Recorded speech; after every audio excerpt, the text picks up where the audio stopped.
Galera, hoje nós vamos dar início ao nosso capítulo 6, princípios conservativos. Para entender os princípios conservativos, nós precisamos de utilizar todos aqueles conceitos que nós aprendemos até tal, energia, força, trabalho, entre outros.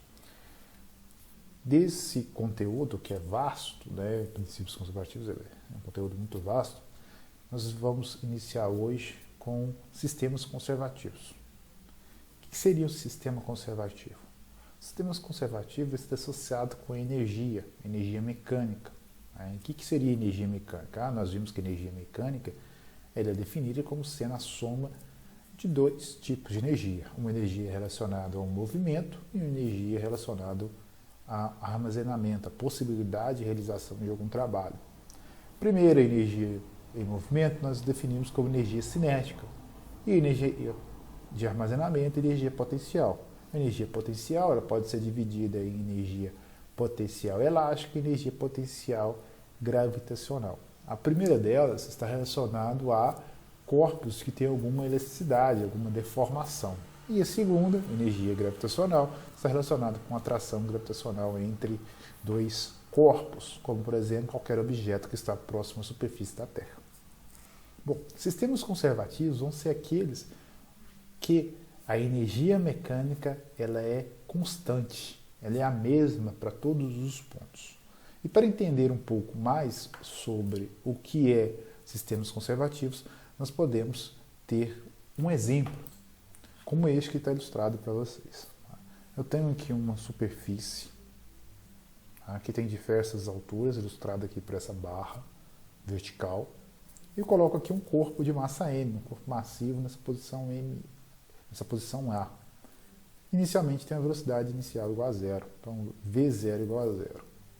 E este corpo, ele vai ser liberado, repouso, ele vai se mover, ele pode se mover aqui, diminuindo a sua altura, e chegar até o ponto C e ainda continuar o movimento. Mas, durante esse movimento, durante esse caminho, eu peguei simplesmente 3 pontos específicos. Um ponto A, altura H, velocidade inicial igual a zero, um ponto B, uma altura H de B, e um ponto C, onde a altura é igual a zero. Nós podemos calcular a energia mecânica em cada um desses 3 pontos.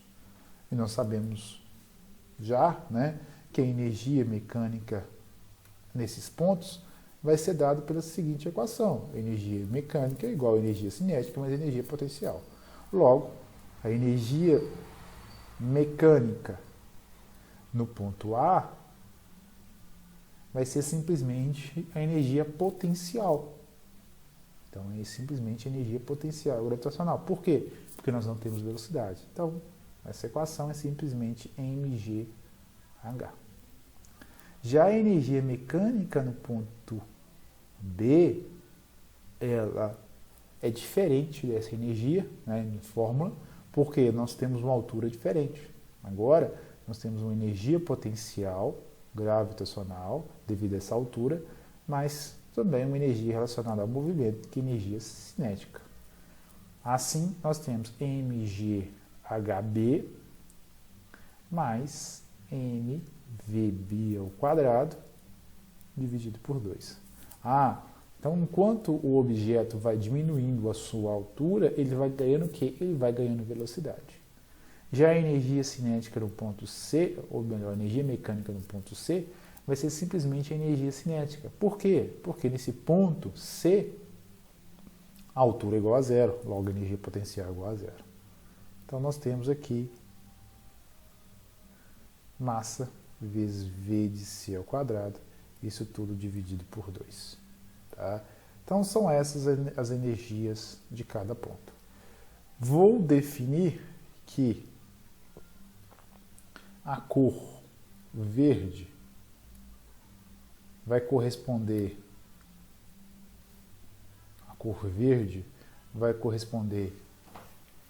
à energia potencial gravitacional.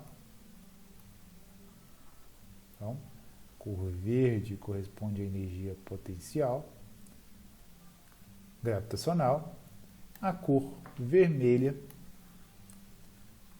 vai corresponder à energia cinética. Tá? Então a energia, então a cor vermelha vai corresponder à energia cinética. Bom, deixa eu reescrever aqui. Energia cinética. No ponto A, nós temos simplesmente o quê? Nós temos simplesmente energia potencial gravitacional. Então, se eu faço um diagrama de energia, nós teremos simplesmente uma barra correspondendo à energia potencial gravitacional. Então, eu tenho essa barra aqui. Corresponde simplesmente à energia potencial gravitacional.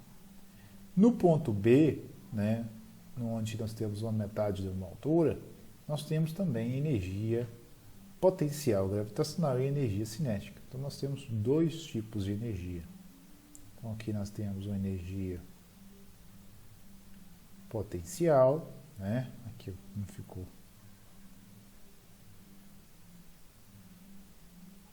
E nós temos também uma energia cinética.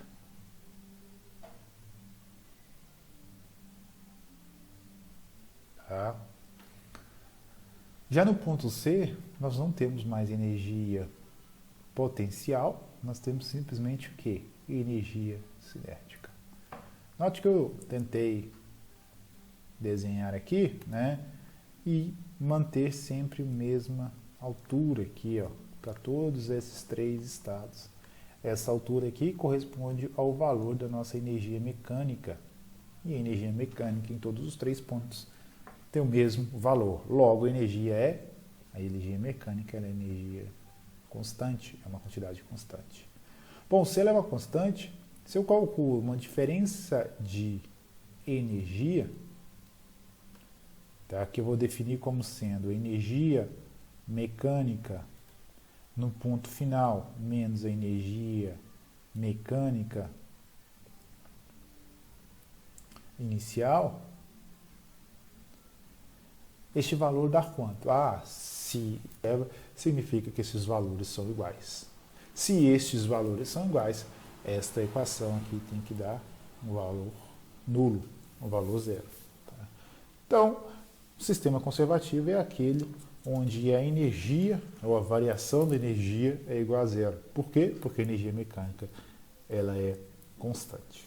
Bom, mas quais são as condições para que tenhamos uma energia mecânica constante? Ou seja, quais são as situações que nós temos sistemas conservativos? É uma pergunta que você tem que se fazer. Então, quais são as condições para a conservação de energia? Vamos pensar em um sistema, como sendo essa caixinha aqui. Então, essa caixinha corresponde ao sistema onde nós temos partículas, nós temos objetos na parte interna e partículas na parte externa. As partículas em verde correspondem às partículas que estão na parte externa, né, são corpos da parte externa, e na parte interna nós temos diversos outros corpos diferentes com cores diferentes. Tá? Cada cor significando objetos diferentes. Bom, então a gente pode definir aqui uma fronteira, uma parede que separa esses dois sistemas, o sistema interno e o sistema externo. Tá? Então existe uma fronteira. Para que, né, esse sistema interno ele seja um sistema conservativo, ou um local onde a energia mecânica se conserva, nós temos que ter duas situações. Essas paredes têm que obedecer a dois conceitos. Tá?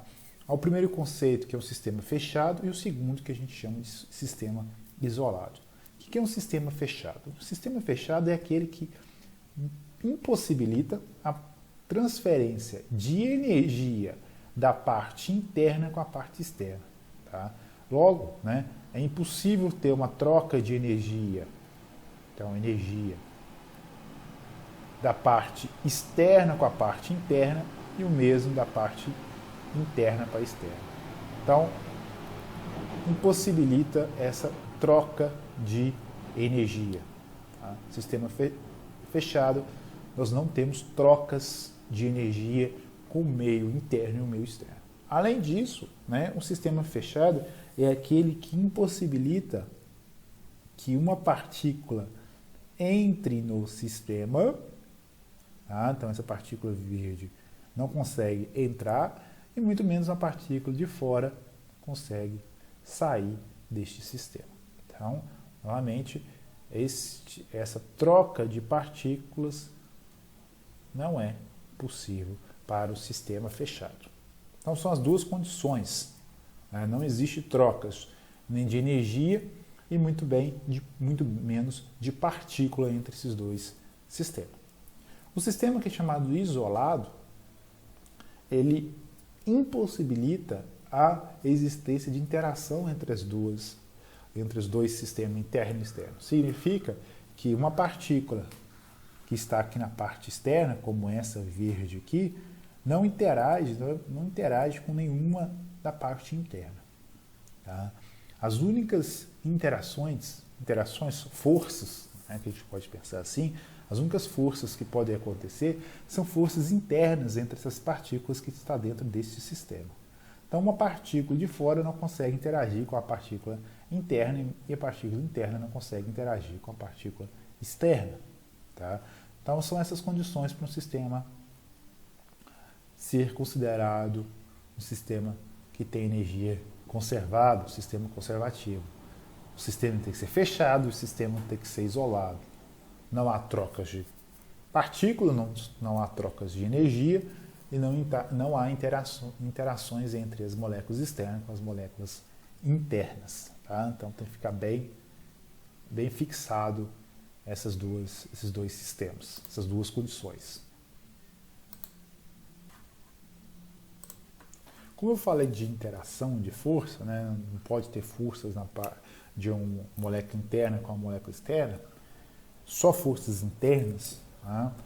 A gente pode pensar o seguinte, se a gente está falando em força, será que a gente pode classificar algum tipo de força associada a um sistema conservativo? Sim, nós classificamos.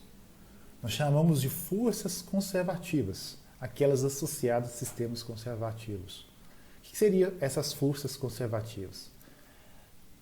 A principal ideia de uma força conservativa é que ela não pode dissipar energia, não pode perder ou consumir uma certa energia. Pode fazer uma troca entre energia cinética e energia potencial, mas ela não pode destruir alguma forma de energia que está associada àquele sistema. Tá?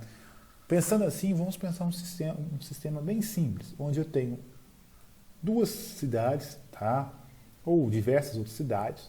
Tem uma cidade A e uma cidade E. Uma pessoa quer sair da cidade A, está localizado neste topo aqui, e ir até a cidade E. Existe aqui, por exemplo, diversas outras cidades aqui no meio do caminho. Tá? Existe, por exemplo, uma cidade aqui, bem aqui nesse vale, que vou colocar aqui, como aqui se fosse um lago. Tá? Então aqui eu posso ter uma cidade aqui que eu vou chamar de B, uma cidade aqui que eu vou chamar de C, e aqui uma cidade chamada D. Então eu tenho essas cidades aqui. Como que essa pessoa de A pode ir até A? Primeiro ela pode pegar um avião, né, e ir direto para a cidade E. Bom, mas ela pode muito bem, né, fazer um movimento diferente. Ela pode pegar um carro, descer até a cidade B, da cidade B ir até a cidade C, aí da cidade C ela pega um navio e passa por esse lago, vem até a cidade D, da cidade D ela vai até a cidade E. Tá? Ou ainda, ela pode sair da cidade A e ir de avião até a cidade B, né, e continuar o movimento aqui de carro, de ônibus, o que for. Ela pode ainda, né, ir de carro até a cidade C, pegar um avião e ir para a cidade E. Ou ir até a cidade C, pega um barco até a cidade D, e da cidade D voar até a cidade E. Então, notem, existem diversos caminhos, trajetórias que a pessoa pode executar para sair da cidade A até a cidade B. Tá? A gente chama de forças conservativas, são forças que independem desses caminhos, né? São forças que vão gastar mesmo valor de energia. Tá? Então, sair, por a gente tratar de sistema conservativo, sair do ponto A e ir para o ponto E, independente do caminho que for escolhido, na trajetória, nós teremos sempre o mesmo valor de energia. Tá? Pensando de uma segunda forma, nós podemos analisar o seguinte, nós temos uma bolinha de massa M, aqui nós temos o solo. Eu quero pegar essa bolinha e trazer até este ponto aqui, tá? Sobre essa superfície. Bom, nós podemos fazer diversos caminhos. Nós podemos carregar, né? Segurar essa bolinha e levar direto para este ponto. Existe uma diferença de altura aqui, tá, gente? Aqui tem uma altura H e aqui tem uma altura 0. Ou ainda eu posso pegar essa massa e mover ela aqui na vertical e depois na horizontal. Ou ainda fazer um movimento bizarro. Tá? Por último, né, só para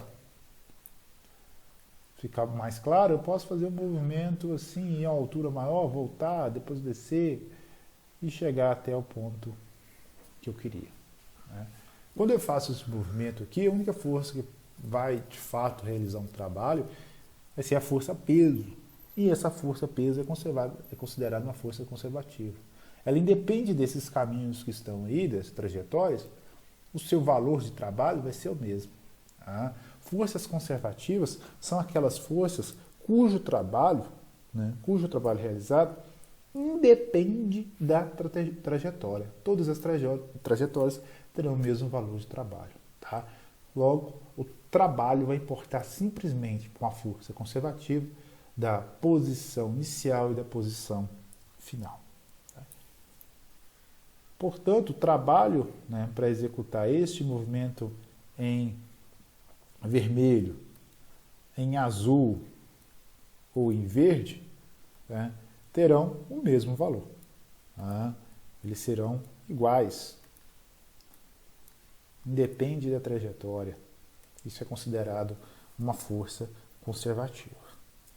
Bom, a força conservativa, devido a esse conceito, que independe do caminho, se a gente pensar, nesse triângulo aqui, vou sair dessa posição aqui, vou levá-la até o solo, depois vou deslocar aqui na horizontal, até esse ponto D aqui que eu coloquei, e por final levar novamente ao ponto inicial, o trabalho realizado, o trabalho total para provocar essas mudanças, né, de posição, vai ser igual a quanto? Bom, se independe do caminho, significa que este deslocamento aqui, mais este deslocamento, tem o mesmo valor de trabalho que esse deslocamento que está aqui. Logo, o trabalho total é a soma desses dois trabalhos. Nós temos que o trabalho total é igual a 0 para uma situação onde nós saímos de um ponto e retornamos para o mesmo ponto. Tá? Então, o trabalho é igual a 0. Tá?